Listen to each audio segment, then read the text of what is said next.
Welcome to the next lesson. We are looking at angles in standard position, not only in quadrant 1 now, but in all quadrants. So in specific quadrants, specific trig ratios are going to be positive or negative.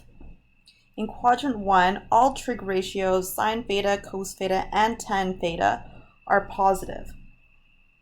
I'm going to say all trig ratios are positive.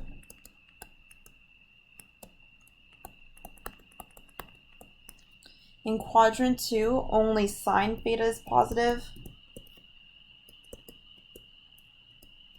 which means that tan theta and cos theta are negative in quadrant 2. In quadrant 3, only tan theta is positive, which means sine theta and cos theta are negative there. And lastly, in quadrant 4, cosine or cos theta is positive here, which means tan theta and sine theta are negative. Also, we're going to look at the degrees of our angles. Starting over here, we're going to have 0 degrees. Then at the top of the y-axis, this angle is going to be 90 degrees. This angle here is 180. At the bottom, we have 270. And then back at the 0 degrees, 360 is the same angle. Now we're going to look at each quadrant specifically and about their characteristics. In the last lesson, we talked about certain points and its terminal arm according to that point. So let's just say we had a point here from the origin. This point is going to have a positive x and y. And if I want to draw a triangle so I can figure out what the other components are, our x is located down here, our y is located down here. We're looking at the angle inside there. And r is your terminal arm, which is the distance between the origin and the point P. So this is what it would look like if we had a point in quadrant 1. Also in quadrant 1, all of our angles are between 0 degrees and 90 degrees. Now looking at quadrant 2, let's just say we have a point here. This point would have a negative x value and a positive y value. The distance between the origin and the end of that point for your terminal arm is called r. Your y value can be found here, and then your x value is down here.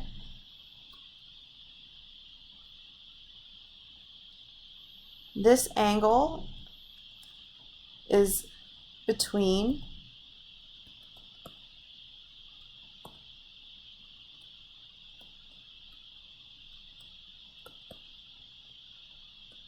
(90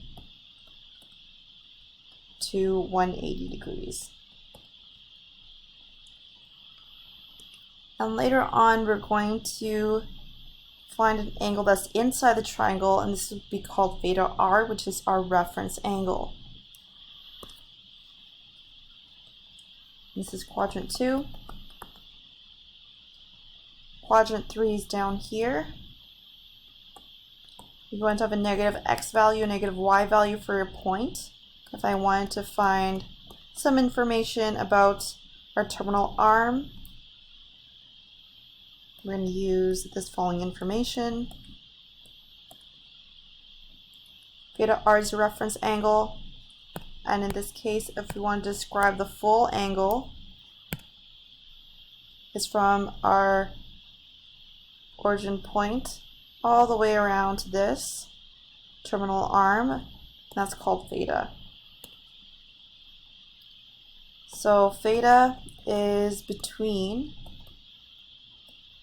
angles 180 to 270 because it's in quadrant 3.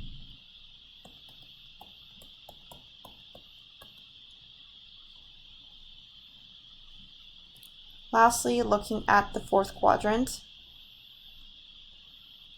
we have a point P, which has a positive x value and negative y value.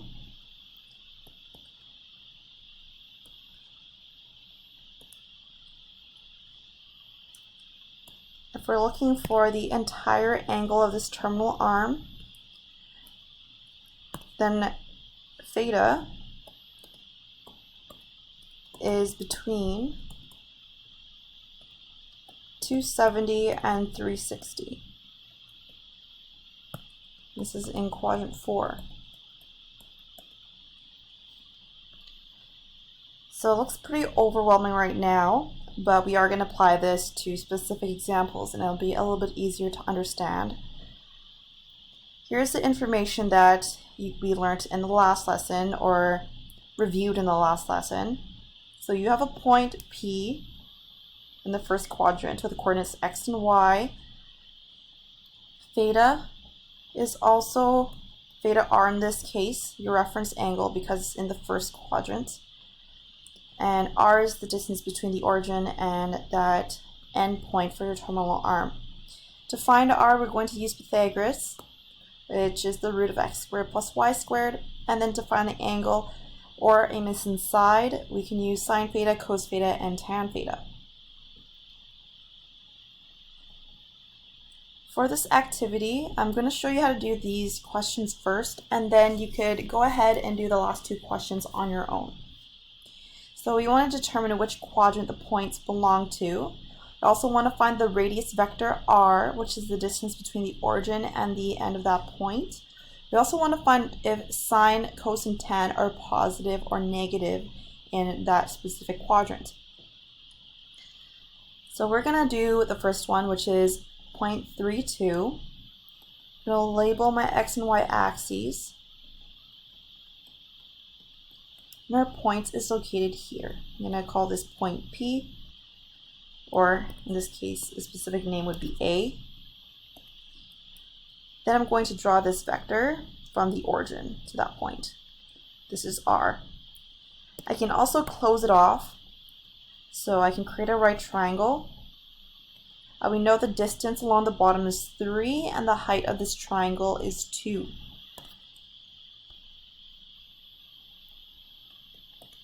This is in quadrant 1, which means that all signs, sine, cos, and tan, are going to be positive there. But to find r first, if you want to draw a little triangle, this is what we have. And to find our missing side, we are going to use Pythagoras. Or you can use this version over here of the Pythagoras and find our r that way, which is what I'm going to do. So it would be x squared plus y squared. In this case, our x is 3 and our y is 2.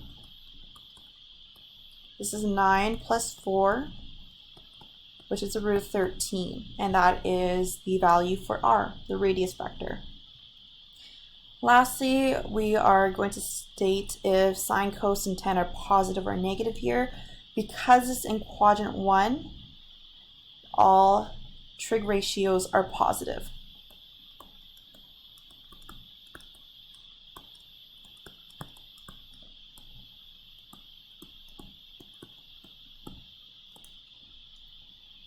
Do one more example with you.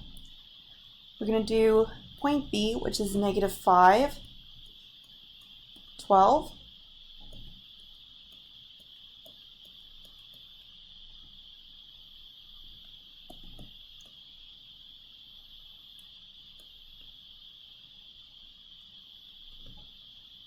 This is in quadrant 2.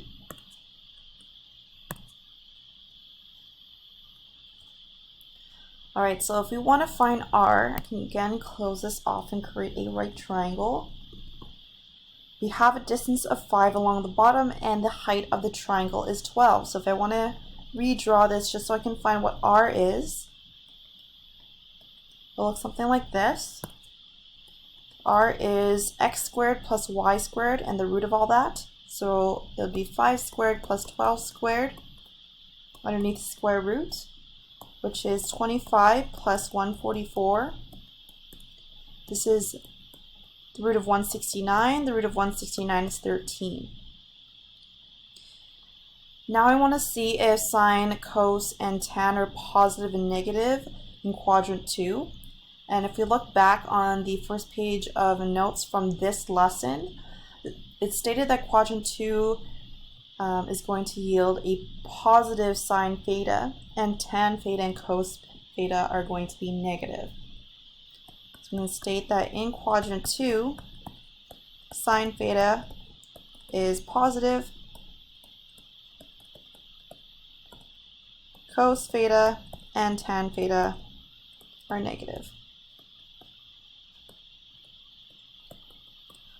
So I want you to do the next two on your own now that you know the format of it. I want you to find R of C and D.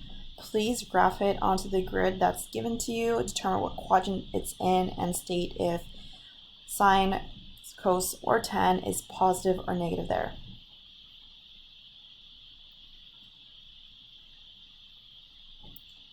Here is the solution to the next two questions.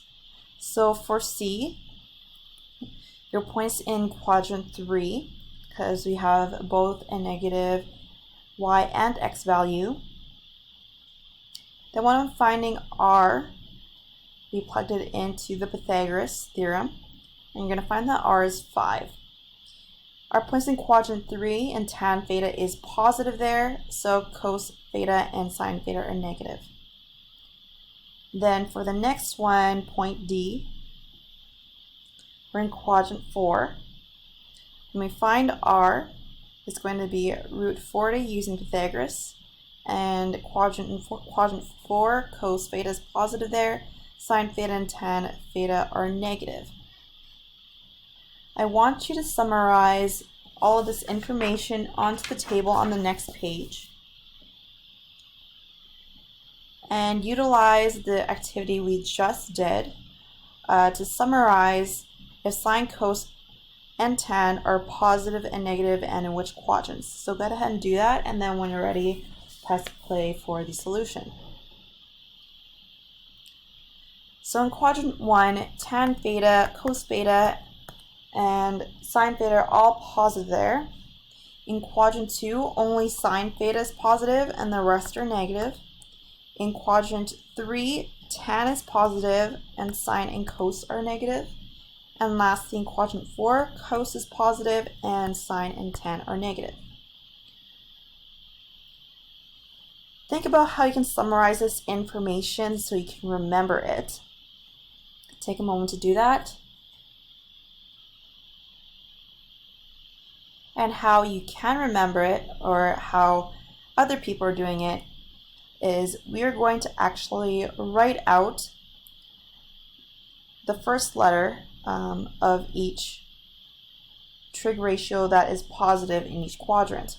So I'm going to say A for all trig ratios are positive in quadrant 1. In the second quadrant, only sine is positive. In quadrant 3, only tan is positive. And then in quadrant 4, only cosine is positive. And you can remember it by writing it like this: C-A-S-T, and this word is going to spell out cast. And that's how you can remember which trig ratios are positive in which quadrant. And the next activity, I want you to pull out your calculator, and I want you to find the sine of all those angles that are given to you. Write down the ratio that you see in your calculator, and then try to describe the pattern at the very bottom and describe why that's true. And then when you're ready, press play. Here's a solution to this activity. So if you plug in 15, 165, 195, 345, and take the sine of those angles and put in your calculator, you're going to see that we're going to get 0.2588, and the only difference is that there's a negative in 195 degrees and a negative in 345 degrees. And this is true because maybe the point that was given to us actually belonged in quadrant 2. And we know in quadrant 2, a sine is positive there. And these two angles are angles in quadrants 3 and 4, and that's where sine is negative. So the point that yields these ratios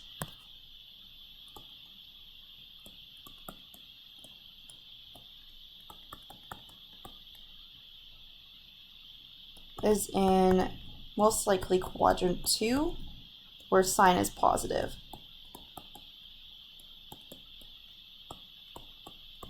And we can tell because of the angle.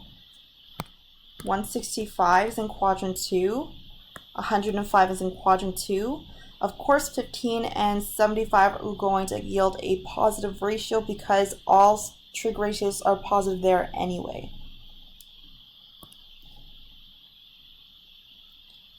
So looking at the terminal arms of angles in quadrant 1, I first talked about a reference angle. And the terminal arm of angles in quadrant 1 can be used as reference angles for the angles drawn in other quadrants. Here's an example. 35 degrees can be the angle. It also can be the reference angle just because it's in quadrant 1. If I want to find the reference angle in quadrant 2, it's just going to be 180 minus 35 to get 145 for the entire angle. Or if I wanted to find just the reference angle, I would do 180 minus 145 to give us 35 degrees. And so on. So to summarize this information, I'm just going to write all this down here. Notice that this alpha sign, we're just going to change it to theta r so we're consistent with our signs here, or symbols. Theta r is the reference angle. So if it's in the first quadrant, theta is equal to theta r. That means your angle is equal to the reference angle. But when you're in the second quadrant, to find theta is going to be 180 minus the reference angle, or if you want to find the reference angle, then it's going to be 180 minus the full angle. For quadrant 3, it's going to be 180 plus the reference angle to find the entire angle, or if you just want to find the reference angle, it's going to be theta minus 180. Then lastly, for quadrant 4, to get theta is going to be 360 minus our reference angle, and if you want to find the reference angle, it's going to be 360 minus that angle. And that's the relationship. So in our example here, we're going to label and evaluate the reference angle corresponding to each of the following angles in standard position. So I'm going to try to find theta r, which is our reference angle, because the full angle is given to us. It's saying that this angle here is 300 degrees. So to find theta r, which is our reference angle, according to what is stated in our information here, this is going to be 360 minus the angle that was given to us to find our reference angle because it's in quadrant 4. So that's 360 minus 300, so our reference angle is going to be 60 degrees. We are referring to the angle that's in here. That's theta r, which is 60 degrees. Moving on to the next question, which is in quadrant 2. We're given the full angle theta, which is 145 degrees. Looking at the information that's given to us over here, to find theta r is going to be 180 minus that angle that was given to us. So theta r is 180 minus 145. So theta r then is 35 degrees. I'm referring to this angle in here. The next one, we are in quadrant 3, so we're going to find the reference angle that's inside here. According to our chart, that's theta minus 180, which is 225 degrees, that angle that was given to us, minus 180, so theta r then is 45 degrees. For our last example, this is in quadrant 1. So your angle that was given to you, theta, is the same as your reference angle. So it's 40 degrees. One more example here. We're going to state the quadrant and all related angles. So we're given an angle of 159 degrees. This is going to be in quadrant 2 because it's between 180 degrees and 90 degrees. So somewhere around here.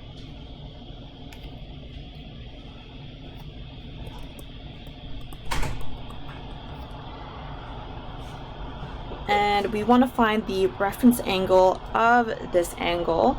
So from the origin to that terminal arm is 159 degrees. We want to look for this angle in here, which is our reference angle.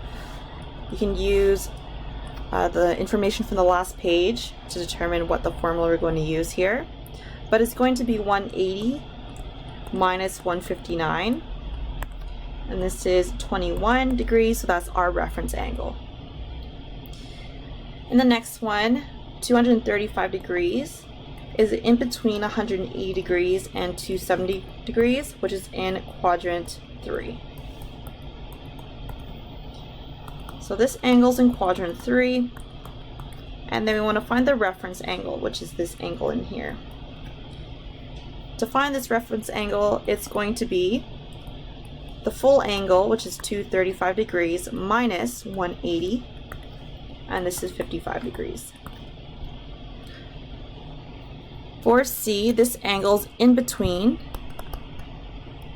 0 degrees and 90 degrees, so we know this is in quadrant 1.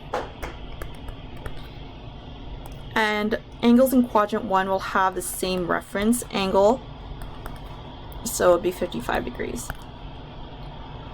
Lastly, 332 is in between 270 to 360.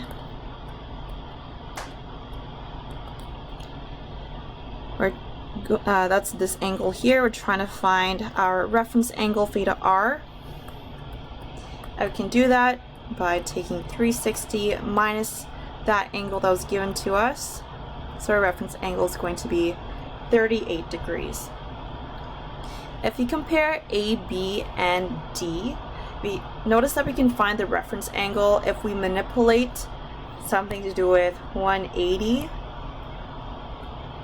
and 360.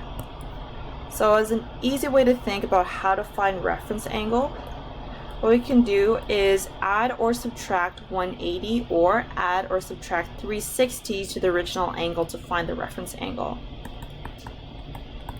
So to find the reference angle,